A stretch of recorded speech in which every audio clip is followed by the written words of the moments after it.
was a hot, humid night, the kind where the air feels like a heavy blanket. I had all the fans running on full blast, but it wasn't providing much relief. The house felt stuffy and claustrophobic. I decided to open the windows to get some air circulating. As I went around the rooms on the first floor, I unlocked each window and pushed it all the way up. I figured I'd leave them open overnight since it was still so warm, even this late at night. Returning to the living room, I poured myself a cold drink and settled on the couch, aimlessly flipping channels. The weatherman was calling for another scorcher tomorrow. I sighed, thinking about dealing with the heat again all day at work. As I sat there sipping my drink in the dark room, the open window made me feel exposed in my thin shorts and tank top, like someone could be out there, hidden in the shadows, watching me. Don't be ridiculous, I told myself, taking another big gulp. Still, I couldn't shake the uneasy prickle on the back of my neck, the sense of unseen eyes following my every move.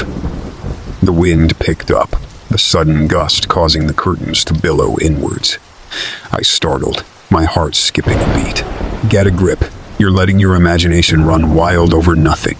But when the wind died down again, the feeling of exposure remained. I got up and checked that the front and back doors were locked up tight. Of course they were. I was just being paranoid, spooked by who knows what. With all the windows open, the house settling made every little creak and pop louder. Heading upstairs to bed, I closed all the windows except the one in my bedroom. The unsettled feeling had faded. I took a quick shower and climbed into bed, reveling in the cool cotton sheets. I drifted off to sleep pretty quickly. Sometime later, I stirred, slowly becoming aware of a repetitive tapping sound. Still half asleep, I listened closely, trying to place the odd noise. It seemed to be coming from outside. I sat up, wide awake now, my heart thudding as the pieces clicked into place. Someone was tapping on my bedroom window. Fear flooded my body with adrenaline. I flew out of bed and dropped to the floor, crawling towards the window on all fours. Only the sheer curtain covered the open window, allowing me to peer out unseen. The yard was empty, but my skin prickled with the sense that unfriendly eyes were out there, watching me. I sat with my back against the wall under the window, afraid to make a sound. Maybe I imagined the tapping. Maybe it was just a tree branch. Please let it be my imagination, because the alternative was too terrifying. I couldn't bring myself to look again. As the minutes ticked by with no more noises, I started to calm down. Just a bad dream or something, that's all. I stood slowly, shaking off the silly fear. Everything was fine. The lamp on my nightstand suddenly turned on, the click of the switch like a gunshot in the quiet room. I gasped, clutching my chest as I whirled around. A man stood right inside my window, his grotesque face grinning wolfishly at me. Before I could scream, he put a finger to his lips in a shushing gesture. "Don't make a sound. You don't want to make me angry," he said in a guttural whisper. He slid the rest of the way into my room, his movements smooth and controlled like a predator on the hunt. I opened my mouth, but only a tiny whimper came out. He crept closer. I tried to back away, but my legs felt leaden, paralyzed by fear. Up close, I could see his cold blue eyes shining with an unsettling gleam. There was something inherently wrong about him, something evil. "Please just take what you want and leave," I choked out. He responded by grabbing my upper arm hard enough to bruise. "Oh, I'll take what I want, but I'm not leaving for a long time. We're going to become very close friends," he said. His free hand slid down my body, and I flinched away with a yelp. With a growl, he shoved me onto the bed and climbed on top of me. I thrashed and clawed at him, but he just laughed softly as he pinned me down. His breath was hot and moist against my skin. "Shh, stop fighting. You're only making this worse for yourself," he purred. I whimpered as his hands roamed freely across me. This was really happening. My worst nightmare come to life. As he yanked at my tank top, Something in me snapped. I would not let this monster violate me without a fight. Mustering every bit of strength, I brought my knee up sharply into his groin. He grunted in pain, and I managed to wriggle out from under him. I leaped off the bed and grabbed the heavy lamp, swinging it wildly. It cracked against his skull, and he collapsed on the floor with a thud.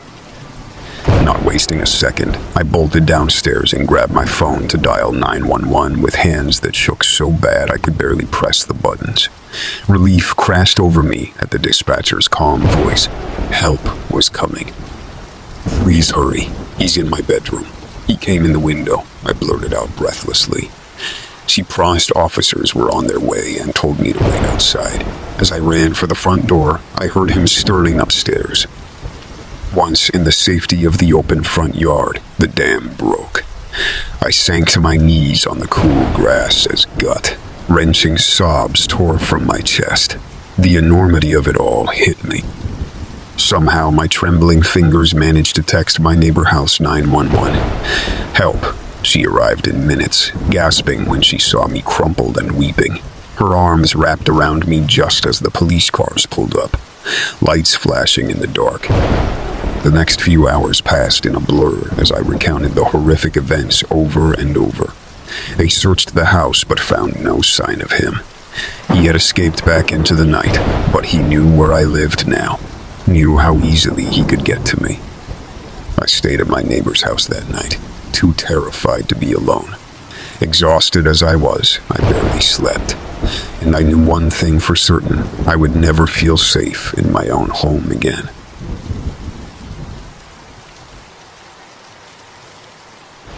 It was a warm summer night, and I had the windows open to let in the breeze. I had just taken a shower and had on only a tank top and shorts as I towel dried my hair.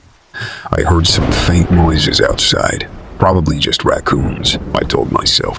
This rural neighborhood had lots of wildlife roaming around at night. I went to close the curtains, wanting privacy to get ready for bed. As I reached for the sheer inner curtain, a face outside the window made me gasp and stumble back. A man was standing in the shadows, staring at me. My shock quickly turned to anger. I yanked the curtains closed and stomped to the back door.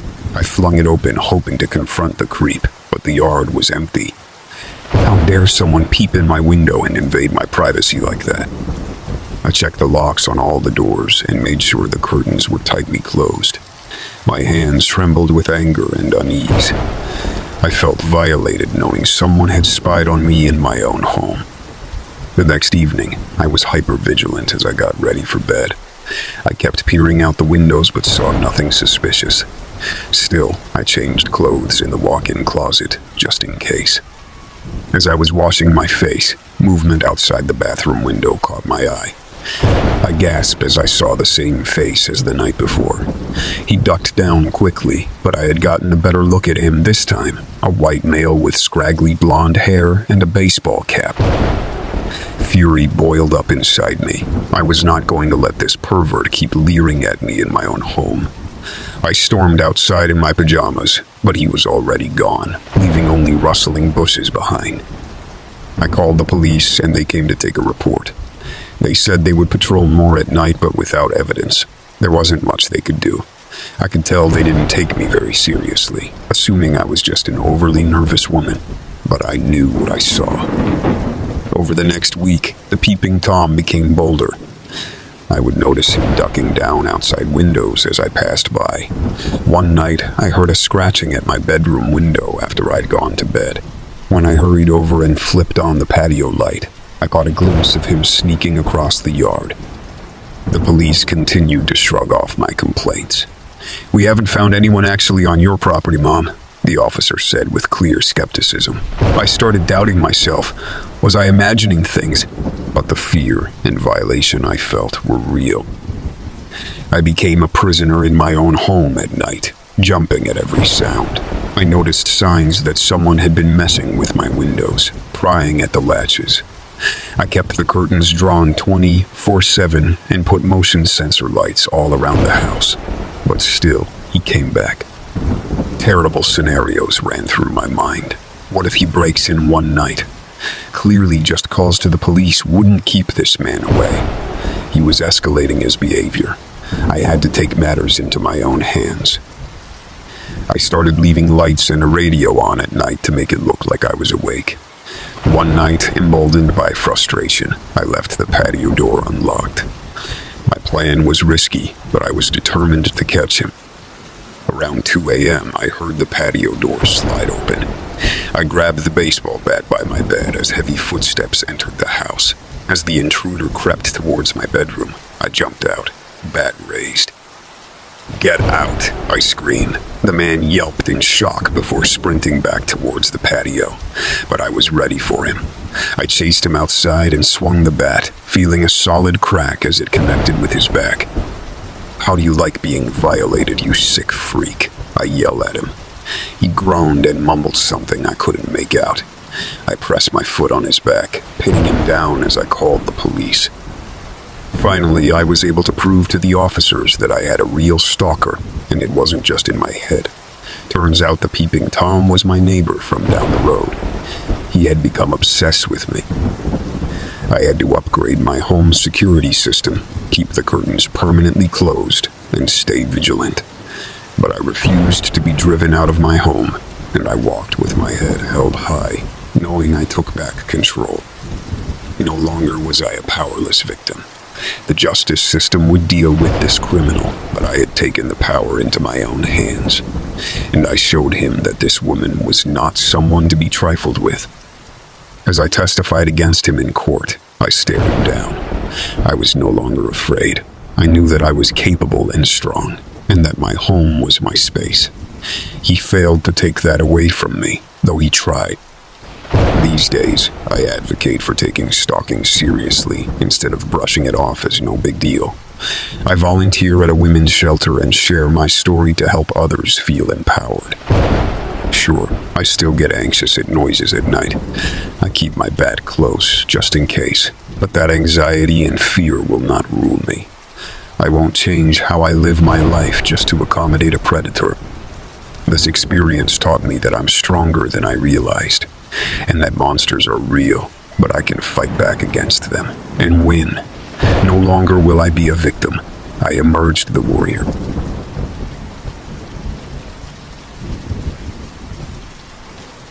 It was a warm spring night, and I had the windows open to let in the fresh air. I had just gotten out of a nice hot shower and was looking forward to relaxing in front of the TV before heading to bed. I threw on some comfy pajamas and padded barefoot to the living room. As I scrolled through the channels trying to find something to watch, I thought I heard a strange sound coming through the open window. It sounded like heavy breathing. I froze, listening closely. There it was again, the distinct sound of someone breathing heavily just outside. My heart started to pound faster. I crept slowly over to the window and peered out into the darkness. I didn't see anything unusual in the backyard. Maybe it was just my imagination playing tricks on me. I snapped the curtains closed and ran to lock the back door. My hands were shaking so badly I could barely turn the deadbolt. I grabbed my phone and dialed 911 with trembling fingers. The dispatcher answered on the second ring. 911, what's your emergency? Her voice sounded crackly through the phone. There's someone outside my house, I whispered. I heard someone breathing, and I think they're right outside the window, watching me. Okay, Mom, I'll send a patrol car to your address right away. Are you somewhere safe inside the house? I'm inside with the door locked. Please hurry. I'll stay on the phone with you until the officers arrive. They're on the way. Is the person still outside your window? The heavy breathing had stopped. I don't know. I can't hear them now. What if they got inside somehow? Panic constricted my throat. I glanced around wildly as if the intruder would jump out at me from the shadows. The officers will check the full premises, but if your door is locked, try to stay calm. I'll dispatch them code 3 so they get there fast. Talk to me. What's your name? It's Emily. Hi, Emily. I'm Sharon. Help is coming real soon, okay? Are you hurt, or does it seem like the person wanted to enter your home? No, I think they were just watching me. Saying it out loud made my skin crawl. The thought of some creep spying on me through the window made me feel exposed and violated. Sharon continued trying to keep me calm, asking questions to keep me talking. The minutes stretched by agonizingly slowly. Every tiny noise made me jump. I knew the cops would be here any second, but I couldn't shake the ominous feeling that I was still being watched. Finally, flashing red and blue lights spilled across the living room walls. I sat against the couch cushions in relief. Sharon said she'd stay on the line until the officers came to the door. I peered through the curtains and saw 2 cops searching the perimeter of my house, flashlights in hand. One came to the front door while the other headed toward the backyard. I let the officer in and explained what happened in a shaky voice. He was very kind and reassuring, telling me I did exactly the right thing by calling 911. The other officer suddenly shouted from outside, "Hey, I found him!" My blood turned to ice. They really did catch someone out there. The officer had me wait inside while they hauled the guy to a squad car in cuffs. A few minutes later, he came back and said a man had been crouched right beneath my bedroom window in the bushes. He'd been watching me through a gap in the curtains when I came out of the shower. The violation I'd felt earlier came crashing down on me tenfold. I felt nauseous and lightheaded thinking about this creep seeing me in nothing but a towel. The cop asked if I wanted to press charges, and I said yes, absolutely. I wanted him arrested and far away from me. In the following days, I barely slept. Every little noise jolted me awake, and I kept imagining I heard heavy breathing right outside my window. I knew he was in jail awaiting trial, but I couldn't shake the uneasy feeling of being watched. A few weeks later, I was in my kitchen making dinner when a floorboard creaked behind me. I whirled around, holding the knife I'd been using to chop vegetables in front of me. There was no one there, but I couldn't dismiss it as my imagination this time. I just knew someone was in the house with me. I inched toward the hallway, flattening myself against the wall. The house was eerily silent. The creak came again from somewhere near the living room. A faint scratching sound followed. Someone was here. My hands trembled so violently I could barely keep my grip on the knife handle. I crept toward the living room, my socks masking the sound of my footsteps on the hardwood. Slowly, I peered around the corner. Crouched beneath the very same window was the outline of a man, my stalker. He was out of jail already. He glanced up and flashed me a leering grin when he saw me, putting a finger to his lips. I opened my mouth to scream, but no sound came out. He stood up suddenly and started lumbering toward me. I stumbled backwards, finding my voice again to let out a ragged, primal scream of pure terror. He tackled me to the ground, easily grabbing the knife from my shaking fingers. I thrashed violently beneath him, but he was too strong. He pinned me down and pressed the cold steel of the blade to my throat. "Shh, don't fight me. You'll only make this more painful," he whispered. His hot breath on my face made me gag. "I told you I'd come back. I'm not letting you get away from me again." The knife bit into my skin just enough to draw blood. I froze, whimpering, unable to take my eyes off the stark madness in his stare. He smiled wider, trailing the blade down my chest teasingly. Somehow, my hand brushed against my cell phone in my pocket. Moving infinitesimally slowly to avoid notice, I slid it out until I could reach the screen. By some miracle, I unlocked it and opened my recent calls without him noticing. I hit redial, praying that the call would somehow connect. "Please," I croaked. He frowned and pressed the knife harder against my throat in warning. I didn't know if 911 could hear me or if I was speaking to dead air, but I had to try. "Help, he's back. He's going to kill me." His eyes blazed with fury, and he raised the knife high above me. As it came slashing down toward my chest, the echo of a gunshot rang out. My attacker's body went rigid above me, the life fading from his eyes. He collapsed to the side with a heavy thud, Behind him stood two police officers, guns drawn. The dispatcher must have alerted them when she heard my call. The officers rushed to my side as I curled into a ball, shaking and sobbing. "You're okay, we've got you. It's over," one said gently as he put a blanket around me. It wasn't fully over. I knew there would be sleepless nights and paranoia plaguing me for a long time, but the immediate terror was gone. My stalker was dead on the floor, no longer able to torment me. The officers helped me up and walked me outside into the cool night air, promising I was safe now. I took a deep breath and believed them. It was finally over.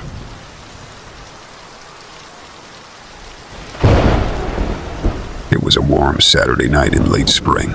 I had the house to myself for the weekend while my parents were away. At 20 years old, I was relishing the freedom of being home alone with no one to answer to. I ordered pizza and settled in to binge-watch movies in the living room. Around 10 p.m. during a lull between movies, I heard an odd scraping sound outside. I muted the TV and listened closely. There it was again, like something rubbing against the side of the house. Probably just a tree branch blowing in the wind, I told myself. I tried to ignore it, but the sound persisted. My nerves started to creep up. I peeked out the front windows, but couldn't see anything unusual in the darkness. Still, I couldn't shake the paranoid sense that someone was outside. I turned all the lights off to reduce the glare and peered out the window again. That's when I saw it. A beam of light flashing intermittently around the side of the house. I watched in confusion, trying to figure out what was causing it. It took a moment before the horrible realization dawned on me. It was a flashlight. Someone was creeping around out there. My breath caught in my throat. I stumbled back from the window, my heart pounding. Whoever it was couldn't see me, right? The house was pitch black aside from the TV's glow. Should I call 911? What would I even tell them? I didn't have anything concrete. Just a vague light and noise. They would think I was overreacting. I sat paralyzed with indecision for a few minutes before working up the nerve to look again. The flashlight was still there, the beam methodically probing along the back fence as if searching for something. A chill went down my spine and suddenly I was moving, no longer hesitating. I raced to the kitchen and grabbed the biggest knife I could find. After making sure the front and back doors were locked, I flew upstairs to my bedroom and shut myself in, locking that door as well. My hands were clammy on the knife handle as I stood with my back against the wall next to the window. My lungs felt tight, like I couldn't pull in enough air. I strained my ears, but it was perfectly silent. Maybe whoever it was had left. Then I heard a faint creak from right below my window. There was a thud like something heavy landing on the ground, followed by slow, deliberate footsteps crunching through the grass. He was right there, less than 10 feet away on the other side of the wall. I shuddered, thinking about how easy it would be for him to slip inside my bedroom window if it was open. I would be completely helpless, trapped upstairs with him blocking my only escape route. I could hear the boards groaning under his weight as he crept closer along the edge of the house. I pictured him pressing his face right up to the glass to peer inside. My skin crawled at the thought of being leered at, violated by some peeping creep's unseen eyes. Nausea twisted my stomach, but I fought to stay calm and quiet.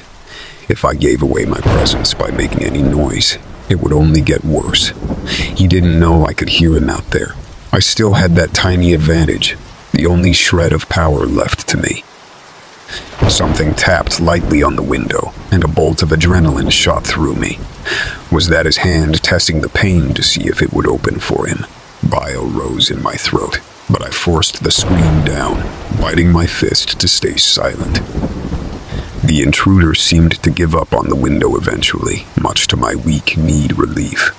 His footsteps trailed away, and I heard rustling in the nearby bushes instead, accompanied by heavy breathing just loud enough for me to make out. My stomach turned as I realized what he was doing out there in the shadowy yard. Revulsion warred with fear in my mind. I felt violated in the worst kind of way, but still so very helpless to do anything about it. The sounds eventually ceased, and I heard him slink quietly away, back out to the street. Only once the neighborhood was silent again did I find the courage to move. I ran to the hall window and peeked out in time to see a shadowy figure hurrying down the road, flashlight in hand. In the morning light, I searched for evidence. The flower bed below my window was trampled, but I found no footprints. I scoured the yard's perimeter and discovered several small holes drilled into the boards and fence slats, some at eye level. He must have used those to look inside. I inspected every window and found the same, tiny spying holes everywhere. He had been watching me for who knows how long, invading the privacy I thought I had in my own home. Nowhere felt safe anymore. I wanted to wake up my parents and beg them to come home, but I knew I couldn't tell them what happened. They would say I must have imagined things in the dark and dismiss my fears. So I said nothing, but I started locking my bedroom door and dressing in the closet. I bought window shades and nailed them up over every pane in my room. I slept with the lights on and kept a weapon under my pillow. I no longer felt safe anywhere on the ground floor, so I moved into the guest room upstairs permanently. I jumped at every creak, anxiously looking out to see if he was back. I stopped going outside after dark and distanced myself from friends so they wouldn't come over. My world shrank down to just the top floor of the house. But none of it changed the fact that my security had been irrevocably shattered. There was nothing I could do to regain that sense of safety I'd taken for granted. He had been here watching me, and he could come back whenever he wanted. I sank into a state of constant vigilance, obsessively checking and rechecking the locks. The dark corners of every room held unseen threats. I stopped sleeping properly, and my grades tanked. I withdrew into myself, a ghost of the carefree girl I used to be. My parents eventually noticed the changes, of course, but I just said I was struggling with stress and depression. What I really needed was help feeling secure again. Therapy to process the trauma inflicted by the faceless man who intruded on my privacy and haunts my dreams. But no one knows the real cause. No one but me and him. Wherever he is, I hope he's satisfied by reducing me to this. He slipped inside my mind, if not my house. The girl who once felt so safe here in her home no longer exists. He stole her sense of security and peace of mind just as surely as if he broke in to take physical possessions.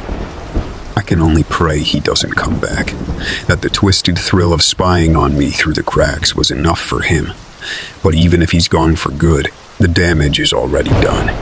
These wounds go deeper than anything physical. He can't take back the violation I carry with me now, wherever I go.